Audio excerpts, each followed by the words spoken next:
Hello everyone, welcome to the new video in the Road to 2500 series.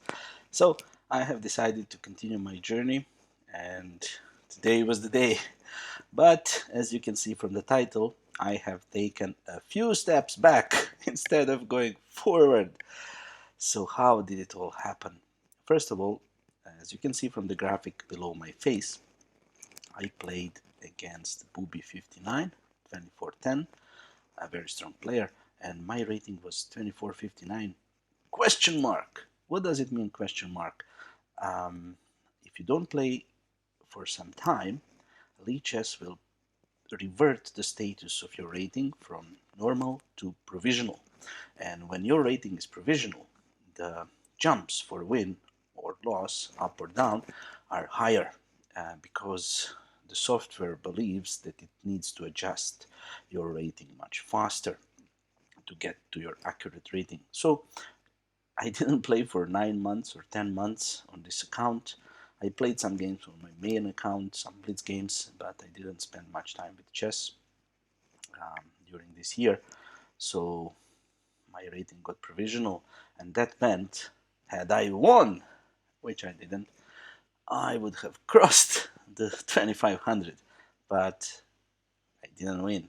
Yeah, so it's all my fault in the end, losing the game and not playing for many months. So that was the result we had, and of course my opponent had some credit in this outcome because he played really well. Let's see how it all happened. Actually, I'm looking at my rating on lichess. It was 2469. So, oh, it's even worse. So let me just put it shortly. If you have a normal rating, the jumps are like 20-30 points if you play with someone of similar rating. But if your rating is provisional, the jumps can be 60-70 or more points. Okay, let's see the game. We started with d4, knight f6, bishop f4, e6, e3, d5. So typical London position. And after knight f3, bishop d6, I made logical mistake. So I didn't play a bad move, but before I made this move, I thought that something might happen, and this exactly happened, and this is not what I want. So this was an illogical decision by me. So I took on d6, and this move is not bad, but usually you play this move if you expect your opponent not to know this position against some weaker opponents, because they can take like this, and then after c4, white has small but stable advantage. But when you play against someone more knowledgeable, they will usually capture like this, and this is the best move that equalizes immediately. And I thought, okay, the guy is 2410, probably he will take with the pawn, but maybe he won't. So, and if he does, maybe I will outplay him. It's not the end of the world. And I regret this decision because, yeah, he took with the pawn, which shows that he knows this position, yeah, and it means that maybe he will even outplay me because I don't know much. I just know that this is now equal, and yeah, in hindsight, yeah, bishop g3, which is the main move, and I don't know. I'm a little bit angry at myself. Not angry, but I feel a little bit stupid because, yeah, I know I used to play this bishop d6. Okay, bishop g3 wasn't played, but instead a bishop d6 and c d6 the correct move. Now, what happens here?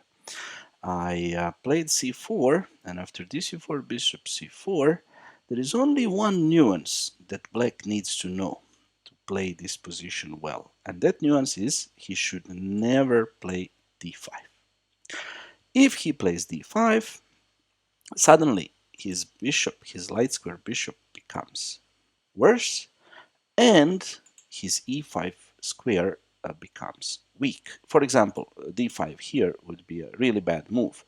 Um, I haven't checked it with the computer, but let me just ask. Yeah, plus 0.4 from plus 0.2. So computer will tell you it's a little nuance, but actually in practical play, that's a positional inaccuracy. But of course, my opponent, um, he knew this, yeah, and he didn't do it. He actually prepared e5 in this game. But first he castled, and let's see, knight c3, knight bd7. You see, he's preparing e5. So he's not putting the knight here so that maybe I can attack both his pawn and both his. He knows what he's doing. Castles, now knight b6, okay, this move, maybe not necessary. Bishop d3, bishop d7, queen e2, queen e7, and he is ready. He's ready to push. It's not the end of the world if he pushes, but yeah, it's something that he wants to kind of equalize the pawn situation in the center. I played rook ac1, thinking that in the future I might take advantage of the c file, namely the c7 square. But in hindsight, I would have played h3 had I had this position again. Why? Because after rook ac1, my opponent played e5, and I responded with e4, and then came bishop g4. Of course, this is nothing special, but if my pawn was on h3, there would be no bishop g4, and then I would have the option to play d5. I had this option here too, but now he can exchange this bishop whenever he wants, and because black lacks space, and there are not too many minor pieces on the board, he doesn't suffer from this lack of space. Yeah, he has already exchanged dark squared bishops, so in this typical pawn structure for many openings, it can arise from Spanish, from King's Indian, from Philidor,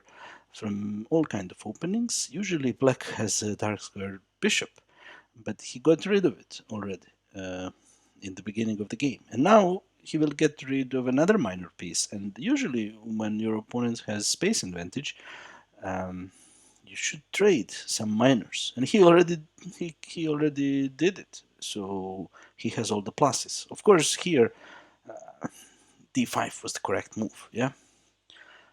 Regardless of the fact that he exchanged dark square bishop and that he can exchange one more pair of minors. D5 was still the correct move. But let's see what I played. I didn't play d5. I wanted to spice things up with knight b5. Oh, that's a bad move. I thought, okay, I am defending this pawn because, yeah, there is a pin here, so he was sort of threatening to take there. And I thought, okay, I'm just going to come in here, yeah? For example, e d4, rook c7 here, and I thought here, now I'm attacking this guy, and it's complicated, but it looks like something will come up for me. But after my opponent played a6, I realized how bad a move knight b5 is. Because now, if I do this rook c7 business, after queen d8, the knight is attacked and the rook is attacked. So I don't have time to capture, because actually the queen protects this knight. If this wasn't the case, yeah, this would be a cute tactic. But now I'm just losing material. So, yeah, when my opponent played a6, I realized that I have to just go back. And of course, if I go back immediately, I'm just losing a pawn, yeah? So I had to now think how to save my skin, yeah? So, yeah, I spent some time and figured out that actually there is a way d takes e5 saves material, but all my pieces are pushed back, and suddenly it is black who has the initiative d5, d5, and as I said, I had to retreat. I had to retreat my knight. Bishop f3 by black.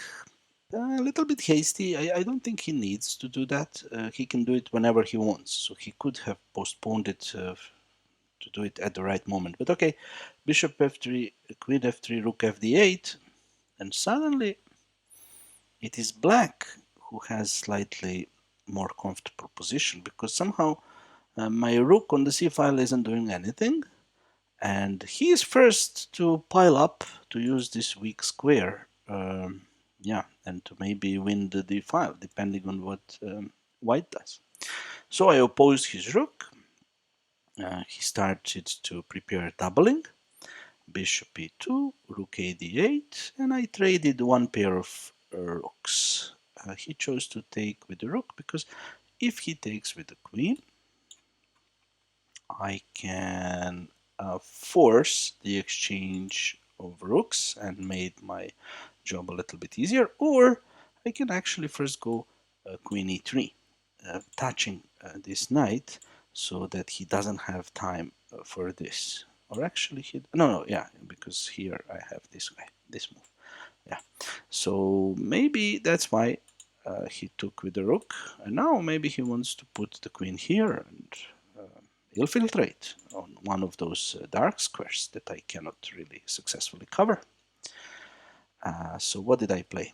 I played queen e3, he played h6, and here I made a fast move and I missed a chance to make my life easier. So what was the fast move? I played h3, making a luft similarly to my opponent.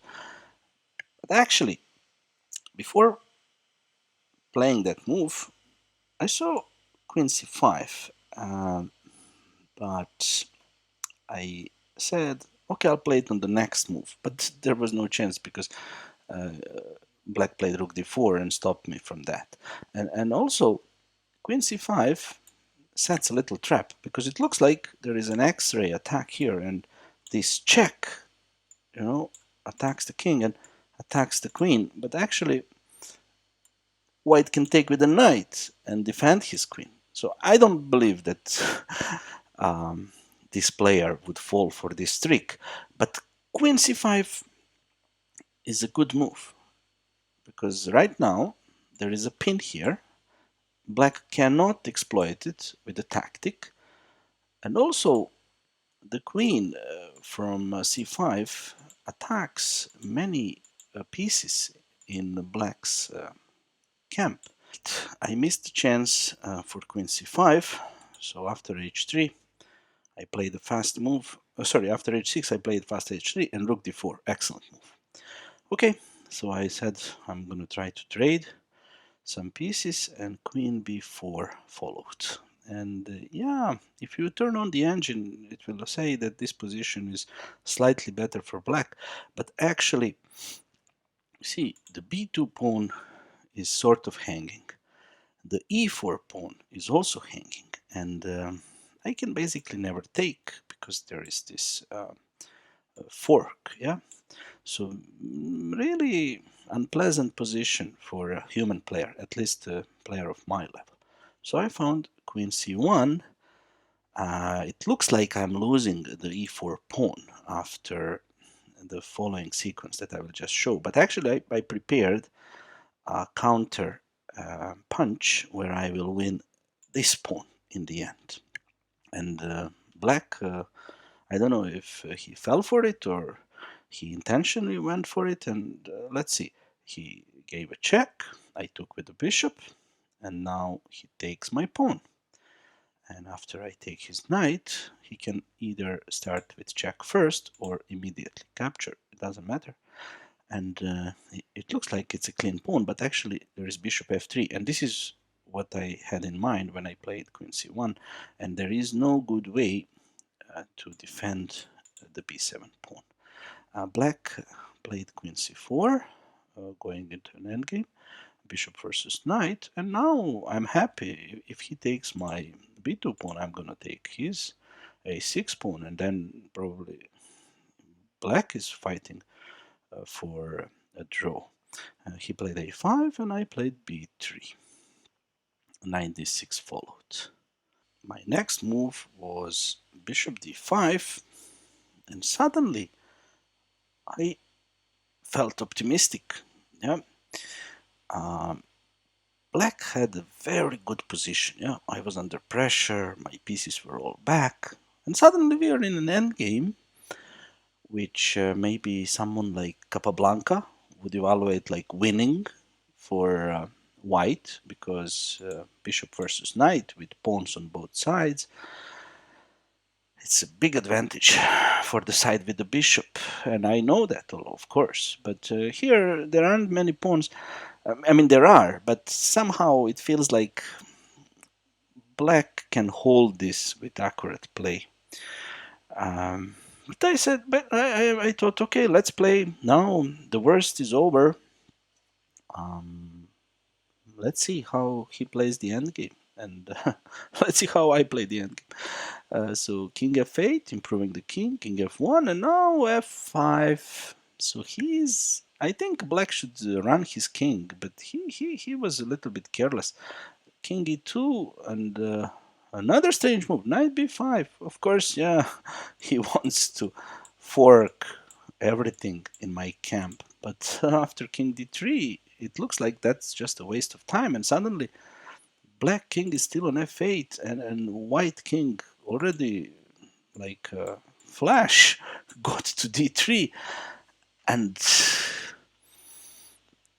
I believe that here black is close to losing. Yeah, I mean, he's in dire straits, but I didn't see one nuance. Yeah, my intuition was good, but I I missed one nuance. So let's see, what am I talking about? So what's this nuance? I realized that soon I will have a passed pawn on the queen side, but I only saw that I am getting passed b pawn. I failed to realize that I can actually get a passed a pawn, and it's a big difference, because then his king would have to go all the way to the side to fight against it, and probably he cannot stop it, and then I'm gonna attack all his pawns when his king goes in this direction. Because to stop the b pawn, his king can do it from here, but to stop the a pawn, he must go further away, and that's the key difference. So let's see. He finally remembered that he has a king, played king e7, and here my plan was to go a3 and b4, but of course now a3 is controlled, so I played king c4 to push the knight, and then if the knight goes back, I wanted to just enter with the king. I think this is just winning. Let me see. Yeah, Stockfish says it's winning, but he played a little bit differently. He went to d4. This is also bad. Now what I needed to do is to push a4 and then push b4 and make this a passed pawn. But I followed my original idea. I just wanted to create a passed pawn, so I played a3, and already this is not the way to go. Yeah, you need to create a passed a pawn, not a passed b pawn. After king d6, I pushed b4, a b, and yeah, this pawn is too close to the action. Yeah, if the pawn was here, it would be further away, just enough for me to take advantage of it. And let's see how I messed up this. All right, black played g5. I played bishop f7 because I cannot push b5 since my bishop is my king is overloaded. It protects both the bishop and the pawn, and with a simple deflection, black can win a pawn and a game. So I had to do something with this bishop. So I moved it to f7. In hindsight, maybe here was interesting, with the plan to go here and if necessary here. Anyways, bishop f7 doesn't change the evaluation, but after knight e2, I started to panic. As you can see, I have 36 seconds on the clock at this point, and I thought, all right, he's gonna go here. I'm gonna lose one of these two guys, so let's prevent that. But then came f4, and here everything is okay. You know, I just needed to go back with my king and yeah, just sacrifice one of the pawns. Yeah, for example, king d3, fg. I cannot take, then I lose. But I can take here. I sacrifice this pawn, and then my king is close enough. Yeah, and it should be good somehow. But it's not easy to see even now. Yeah, this is the computer suggestion. But somehow I yeah, I didn't see that. Definitely above my level. Plus the time, yeah. When the opponent played f4, I had only 28 seconds. So let's see, what did I play? I took on f4, and after knight f4, somehow I cannot defend this guy, and the position is really, really tough.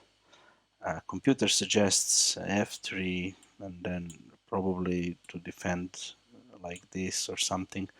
But yeah, even now, with unlimited time, yeah, this is too hard for me. But I played b5. My idea was, okay, he will take here, I will push, he will go there, I will push, he will take, and I will go here and capture this pawn and then sacrifice the bishop for two guys. Yeah, so this was, I'll show you my thinking. Knight h3, b5, king c6, b7, king b7, and here probably it's a draw. Let me ask the engine. Yeah, this is a draw. But I missed one key detail. So what did I miss?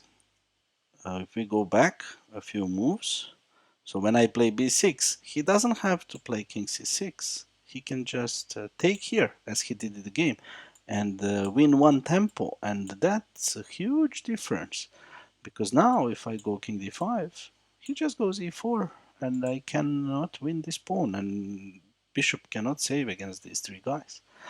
So I changed my mind. I played bishop d5 to preserve the pawn. But now somehow there is a blockade and my king cannot get to this pawn. Um, even, yeah, there is just no way. So this is completely lost. Let me just quickly show you how he converted. He had many ways to win. He played good enough. Yeah, I didn't have any chances. I could have resigned, but I was hoping, hoping for something. But actually, he just, yeah, squashed me. So well played to Booby 59. He completely deserved victory. I am not really happy with how I played, even though I got my chance at one point, but I messed up like a beginner. So yeah, 65 rating points lost. Yeah, it's gonna take a lot of games to recover that, I guess. But let's look at it from the positive side. The good things the good thing is that I have continued to play in this series, and hopefully this journey will continue with a steady pace, and eventually we will reach the goal. Thank you for watching.